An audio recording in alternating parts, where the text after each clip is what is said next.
Désignation des animateurs de la CENI, le bureau de l'Assemblée nationale a convoqué une nouvelle plénière ce samedi 16 octobre pour auditionner le rapport de la commission paritaire qui a travaillé sur les candidatures des futurs membres de la centrale électorale. Rentrée judiciaire de la Cour constitutionnelle ce samedi, cette première audience publique et solennelle est placée sous le thème « Les grandes tendances jurisprudentielles de la Cour constitutionnelle de la RDC ». Et puis nous irons aux États-Unis où le gouvernement va demander à la Cour suprême de bloquer la loi anti-avortement au Texas.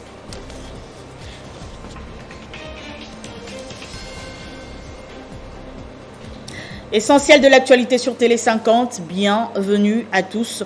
Le bureau de l'Assemblée nationale a convoqué une nouvelle plénière ce samedi pour auditionner le rapport de la commission paritaire qui a travaillé sur les candidatures des futurs membres de la commission électorale nationale indépendante. La plénière annoncée vendredi n'a pas eu lieu pour manque de consensus. Après les divergences constatées au sein de la plateforme Confession religieuse sur la question de la désignation de membres de la centrale électorale, cette fois-ci, c'est l'impasse au sein de la classe politique congolaise. Les députés nationaux réunis dans la salle des congrès du Palais du Peuple n'ont pas pu siéger pour débattre autour de cette question si décisive pour la suite du processus électoral de 2023. Et pour cause, les députés FCC et ceux d'ensemble ont carrément boycotté la plénière. Une cacophonie qui a élu domicile à l'hémicycle, que Christophe Mbosso, accusé par certains de forcer la note, a finalement décidé de renvoyer l'ordre du jour. Considérant l'indifférence du président du bureau de l'Assemblée nationale à s'affranchir de ces irrégularités tant décriées et entachant des règles et usages parlementaires, en encourageant la composition monolithique d'une commission paritaire ainsi que la volonté manifeste d'imposer un passage en force dans la désignation des susdits animateurs de la CENI de façon non consensuelle, déclarant notre refus de cautionner la procédure irrégulière et cavalière enclenchée par le bureau de l'Assemblée nationale. Pour les bureaux Mbosso, ce sont des raisons purement techniques qui sont à la base de ces reports. D'autres sources, par ailleurs, évoquent le manque de consensus autour du candidat au poste de premier vice-président de la Commission électorale nationale indépendante. Un poste réservé à l'Union sacrée, LFCC-PPRD. Mais déjà, cette composante aurait proposé 2 noms, ce qui aurait poussé le président Christophe Mbosso de reporter en attendant un consensus dans ce sens. Dans l'actualité également, le Sénat a autorisé la prorogation de l'état de siège pour la 10e fois vendredi au cours de la plénière présidée par le premier vice-président Eddy Mundela Kankou. Regardez. 15 jours de plus pour l'état de siège au Nord Kivu et à Ituri. Pour la 10e fois, le Sénat autorise la prorogation afin de permettre aux forces armées de mettre fin à l'insécurité qui sévit dans cette partie orientale du pays. En visioconférence, les sénateurs, sous la conduite du premier vice-président Eddy Mundela Kankou, ont voté en seconde lecture le projet de la portant prorogation de cette mesure exceptionnelle dans une partie du territoire national. De l'étranger où il est à mission, Modeste Batilukwebo, le président de cette chambre du Parlement, a pris part à cette plénière. Sur les 109 membres qui composent le Sénat, 98 ont pris part au vote. 98 ont voté oui, aucun membre n'a voté non, aucun membre n'a voté abstention. En conséquence, le Sénat vote le projet de loi portant autorisation de la prorogation de l'état de siège proclamé sur une partie du territoire de la République démocratique du Congo. Il sera transmis au président de la République pour promulgation. Mes sincères félicitations.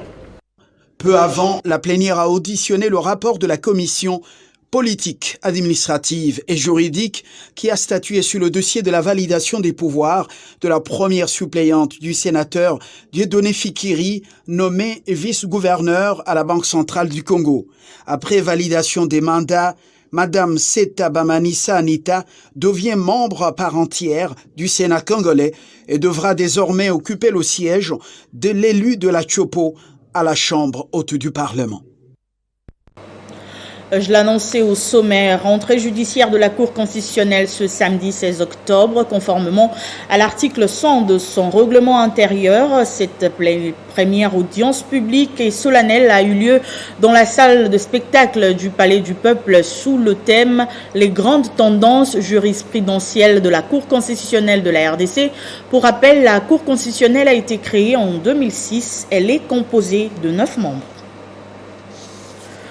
Autre titre d'actualité, la 24e réunion du Conseil de ministres a été présidée vendredi par le chef de l'État par vidéoconférence. Plusieurs points importants ont été abordés, entre autres le dossier RAM, la diplomatie au sommet de l'État et la mise en œuvre de la gratuité de l'enseignement en passant par les déshydratats de la RDC lors de la tenue de la COP 26 attendue du 1er au 11 novembre en Écosse. La communication du président de la République a porté sur 3 points principaux, à savoir les retombées de la visite diplomatique qu'il a effectuée aux Émirats arabes unis. Le président de la République a fait part au Conseil de son récent séjour de travail aux Émirats arabes unis. En ce qui concerne les retombées, il a mis en exergue l'obtention d'un investissement à hauteur d'1 milliard de dollars américains avec la possibilité d'octroi d'1 milliard de dollars supplémentaires. Il a aussi évoqué des accords, notamment sur la protection des investissements, la non-double imposition, la protection mutuelle des investissements, le tarif douanier et une assistance administrative en matière de douane. Pour ce qui concerne la question orale avec débat adressé au ministre de Postes, Télécommunications et Nouvelles Technologies qui a été débattu le mercredi dernier à l'Assemblée nationale. Le Premier ministre a informé le Conseil qu'il a reçu le rapport écrit du ministre ainsi que les recommandations pertinentes formulées par les députés nationaux sur cette question. Il a rassuré les conseils que le gouvernement a bien capté les messages de la population à travers ses élus et qui s'attelle à donner des réponses appropriées. Le dossier est en préparation et il sera soumis aux délibérations du prochain Conseil de ministres. Le ministre de la Défense nationale et ancien combattant a fait part au Conseil de la poursuite des opérations militaires dans les cadres de l'état de siège dans les provinces de l'Ituri et du Nord Kivu qui ont pour objectif de restaurer la sécurité, la paix et de rétablir l'autorité de l'État. En Ituri, il a indiqué que les 2 grands bastions ennemis, notamment les localités de Lipri et Nyangarai en territoire de Djougou, occupés respectivement par la coalition Codeco FDPC-FPIC et Codeco Bon Temple, sont passés sous contrôle après une offensive menée par nos forces armées. 42 assaillants se sont rendus et d'autres se sont dirigés vers les localités de Digene et Dungu en territoire du Roumou où les forces armées de la République démocratique du Congo le pourchassent.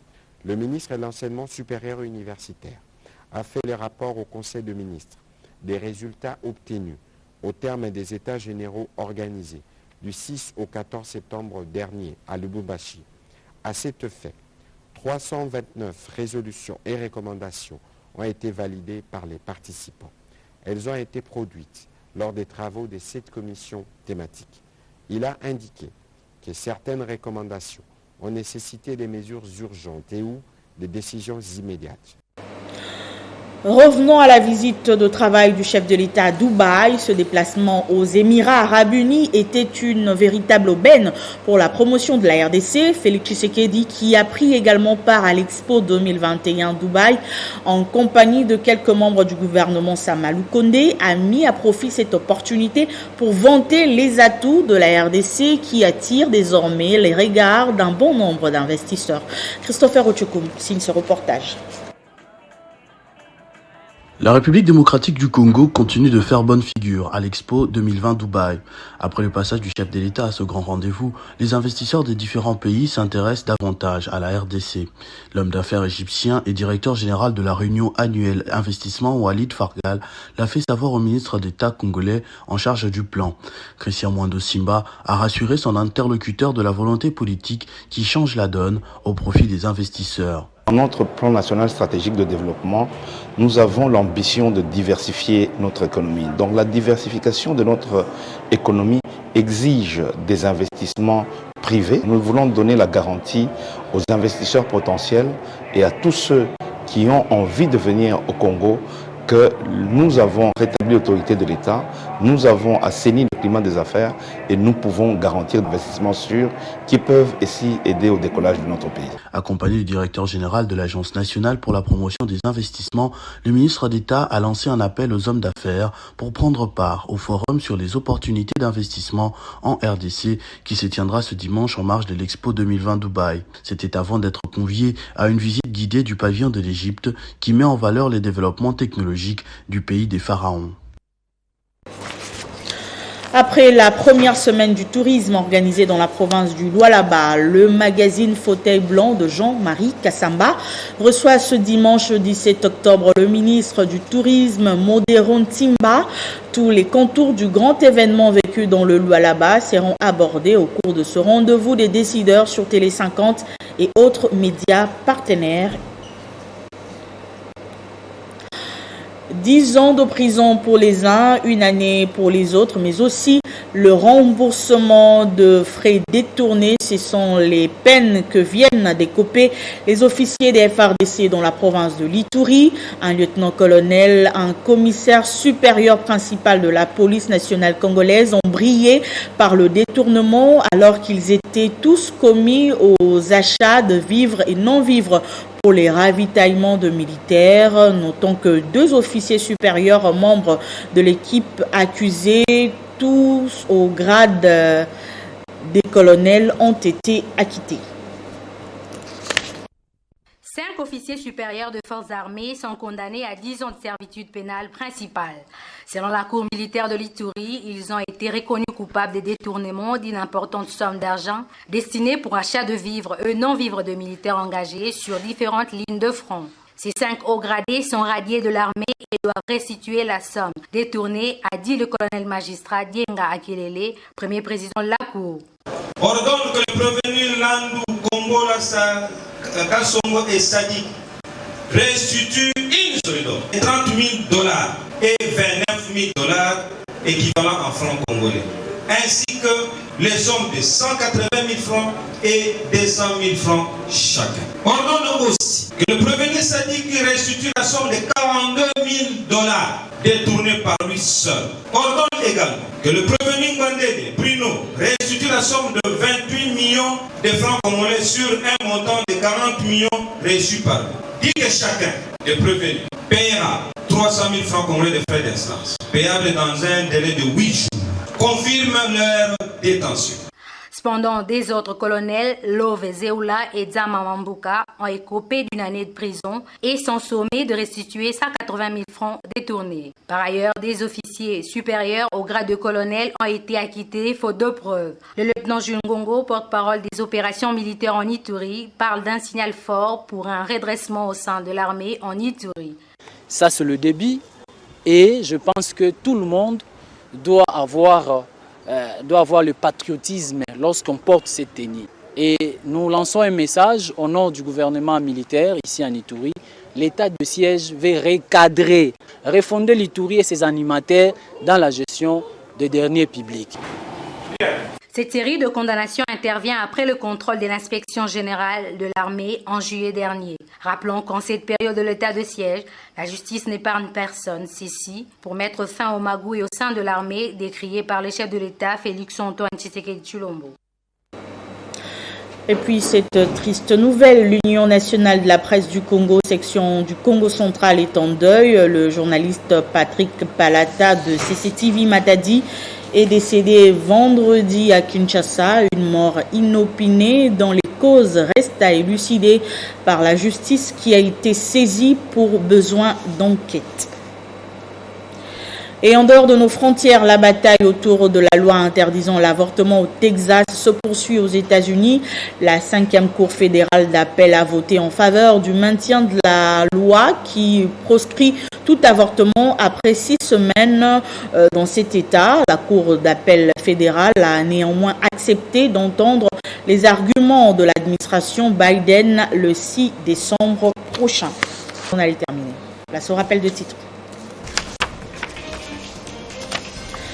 Désignation des animateurs de la CENI, le bureau de l'Assemblée nationale a convoqué une nouvelle plénière ce samedi pour auditionner le rapport de la commission paritaire qui a travaillé sur la candidature des futurs membres de la centrale électorale. Rentrée judiciaire de la Cour constitutionnelle ce samedi 16 octobre. Cette première audience publique et solennelle est placée sous le thème « Les grandes tendances jurisprudentielles de la Cour constitutionnelle de la RDC ». Et pendant ce temps, aux États-Unis, le gouvernement va demander à la Cour suprême de bloquer la loi anti-avortement au Texas. Vous avez suivi les détails dans ce journal. C'était l'essentiel de l'actualité. Merci de nous avoir suivis.